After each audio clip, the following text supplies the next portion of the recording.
이 시간 함께 기도하겠습니다. 사랑의 하나님, 감사합니다. 우리의 발걸음이 이 예배하는 곳에 머물게 하시니 감사드립니다. 하나님, 이 시간 우리가 보기를 원합니다. 하나님의 말씀의 빛으로 우리가 참 예수님의 제자인지 이 시간 진실하게 보기를 원합니다. 우리의 메마른 심령을 말씀으로 채워 새롭게 하여 주시옵소서. 이 시간 성령님을 초청합니다. 감사드리며 우리 주 예수 그리스도의 이름으로 기도합니다. 네, 오늘은 생명의 성령의 법이라는 제목으로 함께 말씀 나누겠는데요. 이 시간에는 본문을 한 군데 더 찾아보기를 원합니다. 로마서 8장 1절에서 11절 말씀입니다. 로마서 8장 1절에서 11절 말씀을 함께 보도록 하겠습니다.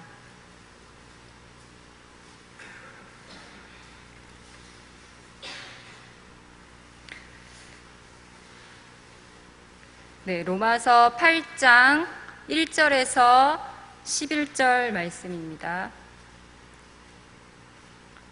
네. 한 절씩 교독하면서 읽겠습니다. 그러므로 이제 그리스도 예수 안에 있는 자에게는 결코 정죄함이 없나니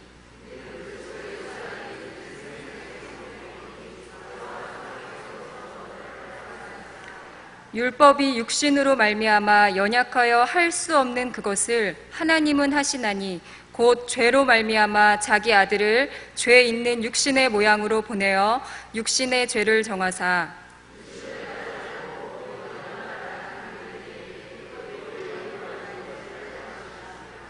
육신을 따르는 자는 육신의 일을, 영을 따르는 자는 영의 일을 생각하나니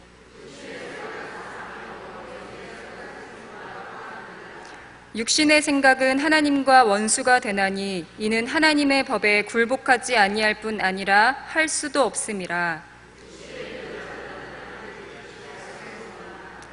만일 너희 속에 하나님의 영이 거하시면 너희가 육신에 있지 아니하고 영에 있나니 누구든지 그리스도의 영이 없으면 그리스도의 사람이 아니라.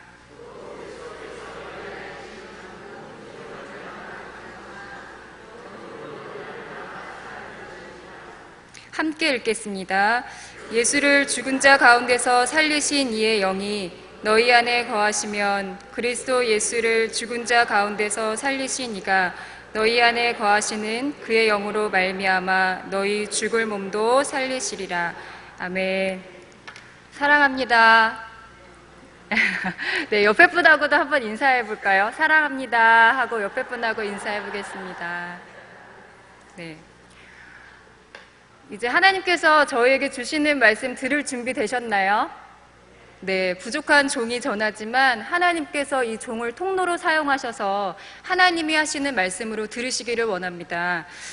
오늘 하나님께서 우리에게 주시는 말씀의 제목은 생명의 성령의 법입니다. 조금 의미심장하기도 하고 조금 어렵기도 한데요. 한번 잘 따라와 보시면 감사하겠습니다. 저희 얼마 전에 저희 시어머니께서 고속도로 운전을 하시다가 겪으신 일입니다. 차선을 변경하기 위해서 백밀러로 이제 뒤를 보았는데 어머니 눈에는 분명히 이제 차가 없어서 그 차선 변경 깜빡이를 켜지 않고 이렇게 차선을 이렇게 이동하셨다고 합니다. 그런데 뒤에서 어머니가 못 보시던 과속으로 달려오던 차가 있었던 모양입니다. 그 차도 이제 갑자기 차선을 변경하려고 하였는데 마침 어머니가 변경하려는 그 차선으로 똑같이 동시에 들어오게 된 겁니다. 그러면서 이제 아슬아슬한 상황이 펼쳐졌겠죠. 그러자 이제 뒤에서 그 과속으로 달려오던 그 차량이 어머니가 이제 운전하시던 그 차를 향해서 계속 이렇게 하이라이트를 쏴대면서 크락션을 이렇게 막 울려댔다고 합니다. 그러더니 갑자기 이제 어머니 차 앞으로 끼어들으시더니 갑자기 이제 브레이크를 밟았다가 그리고 달렸다가를 이렇게 반복하면서 조금 이렇게 위협을 하신 모양이에요. 그때 이제 어머니께서 이제 연세도 좀 있으신데 그 상황 가운데 이렇게 정말 생명의 위협도 느끼시면서 이렇게 식은땀을 흘리고 겁에 질려서 운전을 하셨다고 하는 이야기를 들었습니다. 그렇게 그 일이 있고 나서 딱 2달이 지났는데요. 2달이 지나서 집에 교통법 위반으로 인한 그 범칙급 고지서가 날라왔대요. 그래서 이렇게 경찰서에까지 또 다녀오시는 일이 있었는데요. 사유가 뭐였냐면 그때 2달 전에 그 보복 운전을 했던 사람이 그 블랙박스 비디오를 경찰에 제출을 하고 신고를 했던 모양입니다. 그래서 법 규정상 저희 어머니가 차선 변경법 위반이라는 그런 사유로 이제 벌금 3만 원을 내게 되신 상황이에요. 이 일을 겪으시고는 이제 어머니는 너무 속이 상해서, 제가 이 이야기를 지난 주일에 어머니께 들었는데 너무 속이 상해서 잠 한숨도 못 주무셨다는 이야기를 들었습니다. 그래서 마음을 이렇게 달래드리느라고 저랑 남편이랑 열심히 노력을 했는데 어머니가 아무리 그래도 속이 이렇게 달래지지 않으셨나 봐요. 너무 이렇게 생각할 때 그분이 참 너무했다라는 생각이 들긴 하지만 그래도 분명하게 결국 어머니도 차선 변경 등을 켜지 않고 차선을 바꾸는 그 법을 위반한 것이기 때문에 그것을 우리가 부당하다고만은 또 할 수 없는 그런 상황을 저희가 보았습니다. 이야기하고자 하는 것은 여기 있는 저를 포함해서 우리 모두는 국가와 사회의 법으로부터 제재를 받고 있습니다. 만약 오늘 이 예배를 마치고 성도님들께서 돌아가시는 길에 무단횡단을 하시거나 또는 안전벨트를 매지 않고 운전을 하시다가 경찰에 걸리면 우리나라 교통법을 위반한 것이 되어서 벌금을 내셔야 합니다. 요즘 교통법이 더 강화되었다는 얘기를 들었습니다. 또 더 나아가서 만에 하나 남의 물건을 이렇게 훔쳤거나 거액의 돈을 훔쳤다면 그것도 위법이 되어서 감옥에 가게 되겠죠. 이처럼 우리 모두는 법 앞에 서 있고 그 법 앞에서 자유로울 수 없습니다. 그런데 이 법이라는 것이 참 재미있습니다. 법을 잘 지켰다고 해서 우리에게 상을 주는 일은 없습니다. 법을 열심히 잘 지켰다고 해서 우리에게 잘했다고 상을 주는 법은 없습니다. 법을 지키지 않았을 때에만 우리에게 벌을 줍니다. 물론 상을 주는 경우도 종종 있지만 그것은 일반적이지 않습니다. 법이라는 이 개념 자체가 본래 상과는 무관합니다. 법은 바로 벌이라는 것과 상관되어 있습니다. 그래서 사람들은 법을 싫어하죠. 그리고 법이라는 것은 언제나 어렵고 골치가 아픕니다.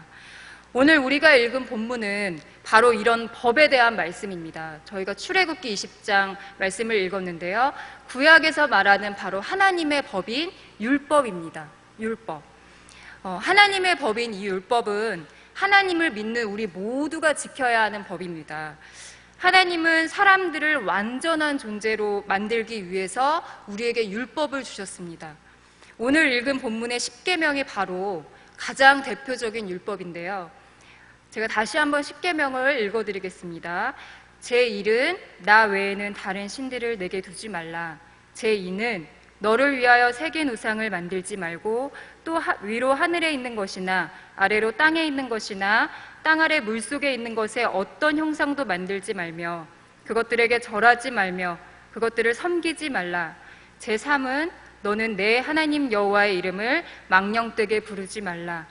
제4는 안식일을 기억하여 거룩히 지키라. 제5는 내 부모를 공경하라. 제6은 살인하지 말라. 제7은 간음하지 말라. 제8은 도둑질하지 말라. 제9는 내 이웃에 대하여 거짓 증거하지 말라. 제10은 내 이웃의 집을 탐내지 말라.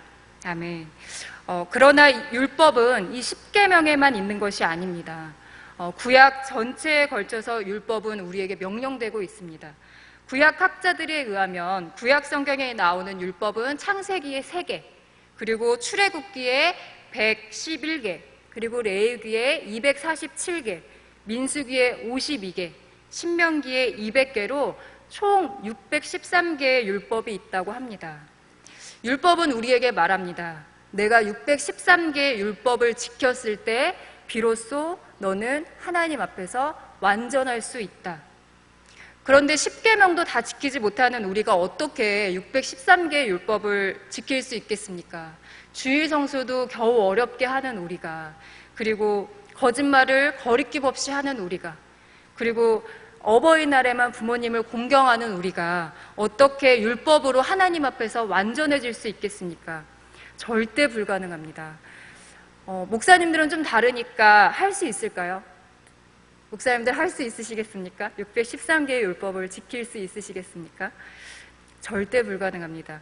여기 있는 그 어느 누구도 율법으로 하나님 앞에서 의롭다함을 받을 수 없습니다. 왜냐하면 모든 사람은 이 육신을 가지고 있기 때문입니다. 모든 사람은 이 육신을 가지고 있기 때문에 율법을 온전하게 지킬 수가 없습니다. 욕구로 가득 찬 이 육신을 가졌기 때문에 몸은 사람을 형성하는 아주 기초적이고 기본적인 바탕입니다. 그런데 이 몸이 죄의 속성인 욕구를 가지고 있습니다. 이 몸과 욕구는 뗄래야 뗄 수가 없습니다. 아무리 떼고 싶어도 이 몸과 욕구는 절대로 뗄 수가 없습니다. 우리가 배가 고프면 먹어야 하는 게 사람입니다. 배가 고프면 심지어는 자기 자식까지도 잡아먹을 수 있다고 했습니다. 열왕기하 6장 24절에서 29절 말씀을 함께 찾아보겠습니다. 네. 오늘 말씀을 조금 찾아보면서 말씀을 같이 듣겠는데요. 네, 열왕기하 6장 24절에서 29절 말씀을 함께 찾아봐 주시면 감사하겠습니다. 네, 열왕기하 6장 24절에서 29절 말씀. 이 말씀을 제가 읽겠습니다. 눈으로 따라서 같이 읽어주시면 감사하겠고요. 말씀을 보시면서 사람의 욕구가 어떠한가를 한번 생각하면서 보십시오. 읽겠습니다. 이후에 아람 왕 베나닷이 그의 온 군대를 모아 올라와서 사마리아를 에워싸니 아람 사람이 사마리아를 에워싸므로 성중이 크게 줄여서 나귀머리 하나에 은 80세겔이요 비둘기 똥 4분의 1값에 은 5세겔이라 하니 이스라엘 왕이 성 위로 지나갈 때에 한 여인이 외쳐 이르되 나의 주 왕이여 도우소서. 왕이 이르되 여호와께서 너를 돕지 아니하시면 내가 무엇으로 너를 도우랴. 타작마당으로 말미암아 하겠느냐 포도주 틀로 말미암아 하겠느냐 하니라. 또 이르되 무슨 일이냐 하니 여인이 대답하되 이 여인이 내게 이르기를 내 아들을 내놓아라. 우리가 오늘 먹고 내일은 내 아들을 먹자 하매 우리가 드디어 내 아들을 삶아 먹었더니 이튿날에 내가 그 여인에게 이르되 내 아들을 내놓아라. 우리가 먹으리라 하나 그가 그의 아들을 숨겼나이다 하는지라. 네. 또 우리 몸을 가진 사람에게는 어떤 욕구가 있습니까? 자신이 마음에 드는 사물이건 사람이든 그것을 취하기 위해서 수단과 방법을 가리지 않는 모습도 우리가 볼 수 있습니다. 사무엘하 11장 2절에서 4절 말씀을 보겠습니다. 이번에는 찾지 마시고 제가 읽겠습니다. 여러분 잘 아시는 구절일 것입니다. 저녁 때에 다윗이 그의 침상에서 일어나 왕궁 옥상에서 거닐다가 그곳에서 보니 한 여인이 목욕을 하는데 심히 아름다워 보이는지라. 사람이 사람을 보내 그 여인을 알아보게 하였더니 그가 아뢰되 그는 엘리암의 딸이요 햇사람 우리아의 아내 밧세바가 아니니까 하니 다윗이 전령을 보내어 그 여자를 자기에게로 데려오게 하고 그 여자가 그 부정함을 깨끗하게 하였으므로 더불어 동침하매 그 여자가 자기 집으로 돌아가니라. 우리가 읽은 이 말씀을 통해서 알 수 있는 것은 바로 이게 육신을 가진 사람의 모습이라는 것입니다. 이뿐이겠습니까?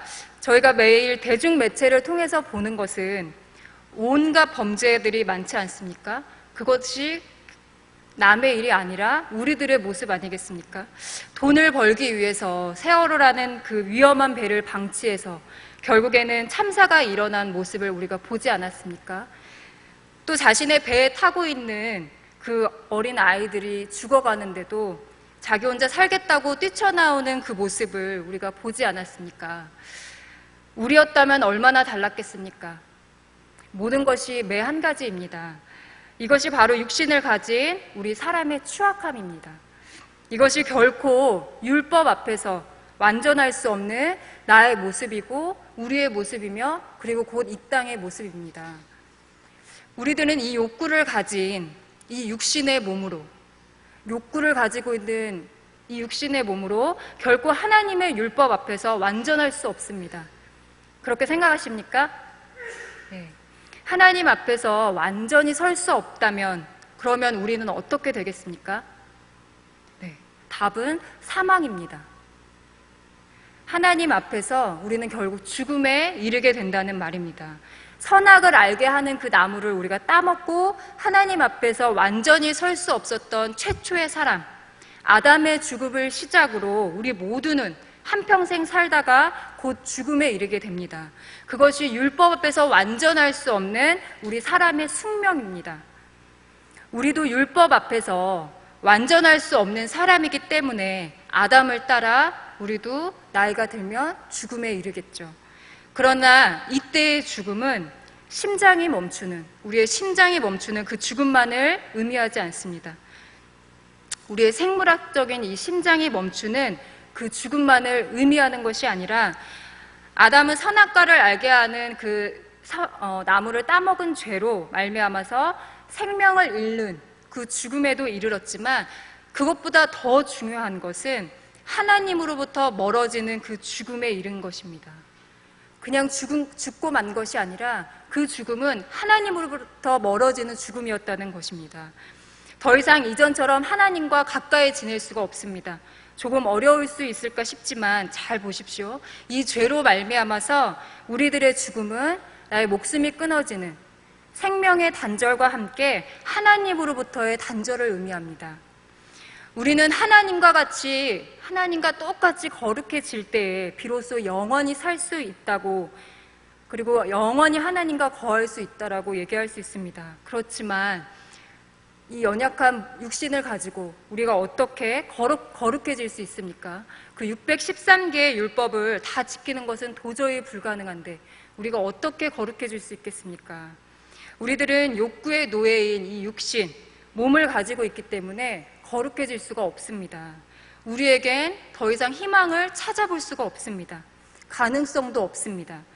우리는 아담의 후손으로 이 죄인된 몸을 가지고 있을 뿐입니다. 우리들은 하나님 앞에서 온전히 죄인입니다.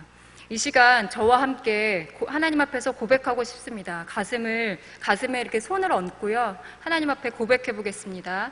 하나님, 나는 죄인입니다. 다시 한번 하겠습니다. 나는 죄인입니다. 마지막으로 하겠습니다. 나는 죄인입니다. 네, 감사합니다. 그렇습니다. 우리들은 이 육신을 가진 철저하게 죄인들입니다. 우리가 원하지 않았건 그것이 바로 우리의 처지입니다. 우리가 이 죄인된 처지에서 벗어나려면 어떻게 할 수 있을까요? 무슨 방법이 있겠습니까? 누군가에게 우리가 가진 돈 다 내어서 드리면 될까요? 아니면 착한 일을 100번 하면 될까요? 아니면 열심히 마늘을 먹으면 될까요? 아니면 그 많은 613개의 율법을 다 지키려고 다시 노력해 보시겠습니까? 우리는 그렇게 할 수도 그렇게 될 수도 없을 것입니다. 이제 우리는 우리로부터가 아닌 다른 곳으로부터의 방법을 찾아야 합니다. 우리로부터는 희망이 없기 때문입니다. 그렇다면 누구로부터, 어디로부터 방법을 찾아야 할까요? 바로 우리를 거룩하게 하실 분은 단 한 분뿐입니다.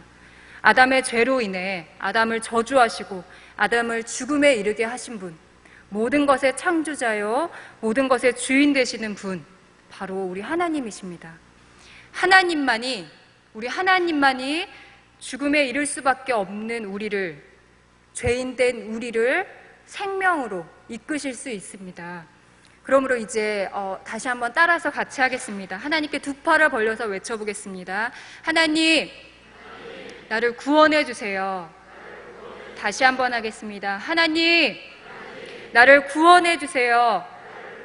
하나님, 나를 구원해 주세요.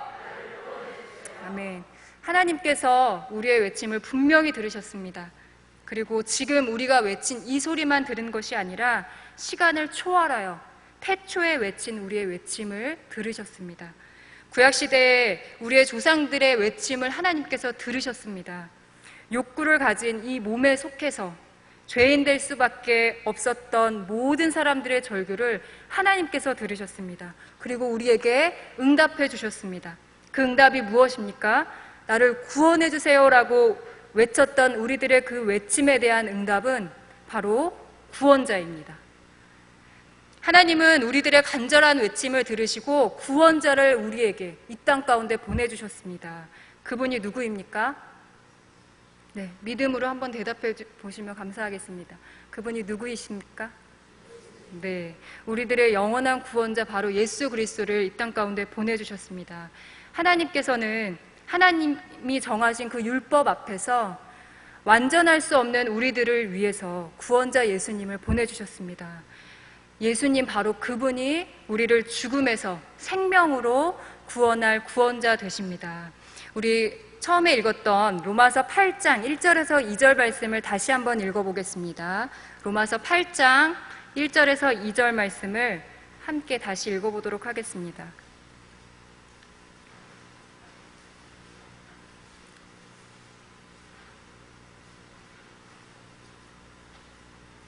네, 함께 읽겠습니다. 시작. 그러므로 이제 그리스도 예수 안에 있는 자에게는 결코 정죄함이 없나니 이는 그리스도 예수 안에 있는 생명의 성령의 법이 죄와 사망의 법에서 너를 해방하였음이라. 아멘. 예수님으로 말미암아 우리들은 구원받았습니다. 아멘. 네, 중요한 것은 그리스도 예수 안에 있어야 한다는 것입니다.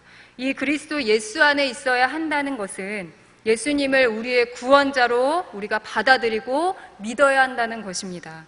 그것을 믿는 우리가 바로 그리스도인입니다. 우리 모두는 아담의 자손으로서 죄인이요 죽음에 이를 자들이지만 이제 예수 그리스도를 믿음으로 우리에게 보내주신 그 예수 그리스도를 믿음으로 구원을 받는 이 생명의 법을, 말씀에서 적혀있는 이 생명의 법을 바로 나에게, 우리에게 주신 것입니다. 2절 말씀을 보면 그리스도 예수 안에 있는 생명의 성령의 법이 죄와 사망의 법에서 너를 해방하였다라고 했습니다. 예수님 안에는 이 생명의 성령의 법이 있습니다. 이 법으로 말미암아 우리들은 죄와 사망의 법인 율법으로부터 해방을 받았습니다.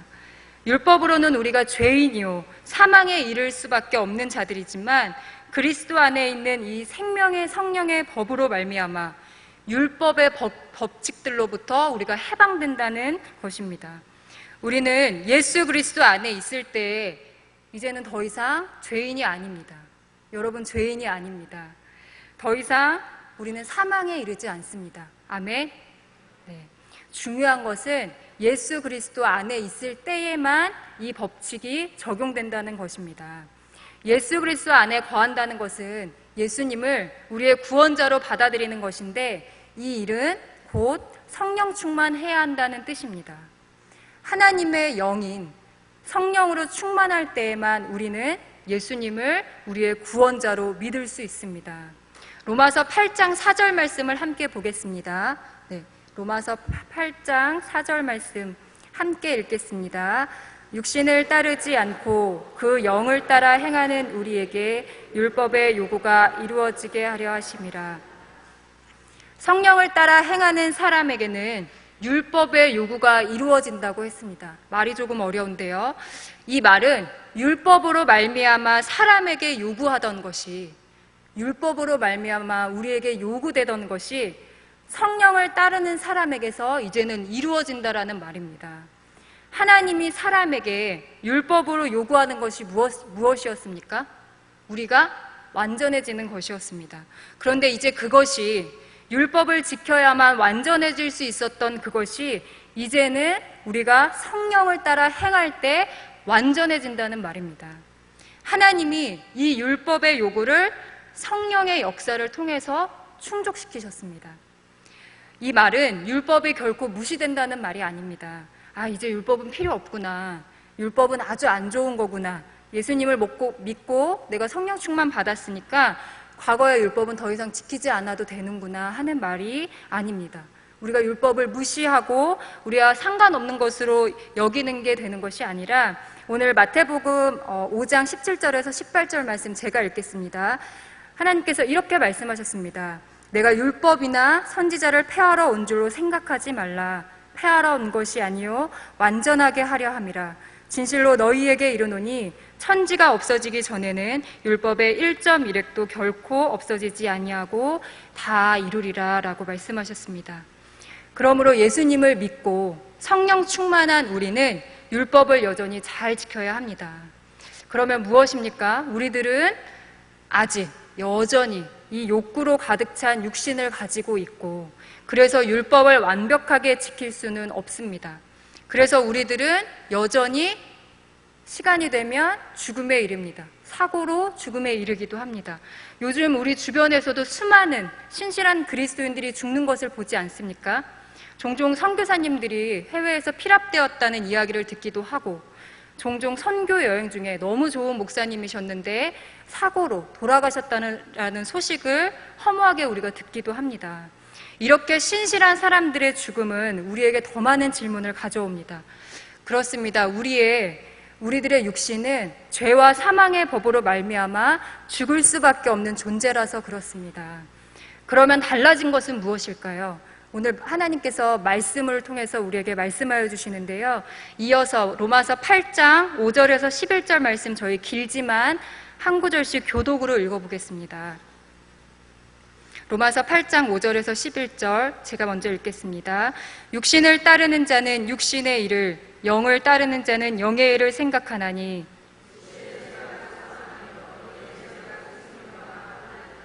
육신의 생각은 하나님과 원수가 되나니 이는 하나님의 법에 굴복하지 아니할 뿐 아니라 할 수도 없음이라.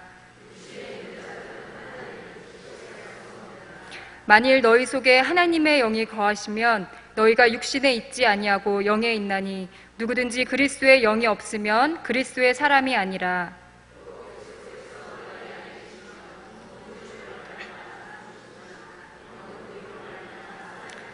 함께 읽습니다. 예수를 죽은 자 가운데서 살리신 이의 영이 너희 안에 거하시면 그리스도 예수를 죽은 자 가운데서 살리신 이가 너희 안에 거하시는 그의 영으로 말미암아 너희 죽을 몸도 살리시리라. 아멘. 10절 말씀에 보면 우리의 이 몸은 죄로 말미암아 죽은 것이나 영은 의로 말미암아 살아있다고 했습니다. 11절을 보니 예수를 죽은 자 가운데서 살리신 영이 우리 안에 거하시면 그의 영으로 말미암아 우리 죽을 몸도 살리신다라고 말씀하셨습니다. 이제 말씀을 정리하겠습니다. 여전히 우리들의 몸은 죽음에 이를 것입니다. 죄와 사망의 법 앞에서 말입니다. 아담의 원죄는 결코 사라지지 않습니다. 그러나 또 다른 법이 우리에게 주어졌습니다. 생명과 성령의 법입니다. 그 법으로 말미암아 우리들은 분명히 부활할 것입니다.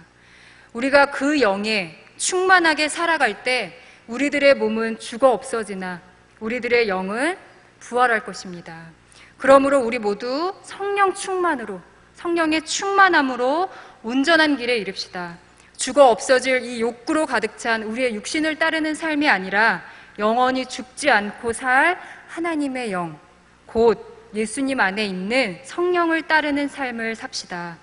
우리가 성령을 따라 살 때 우리들의 육신은 죽음 후에 부활하여 하나님과 함께 영원한 생명을 누리게 될 것입니다. 아멘.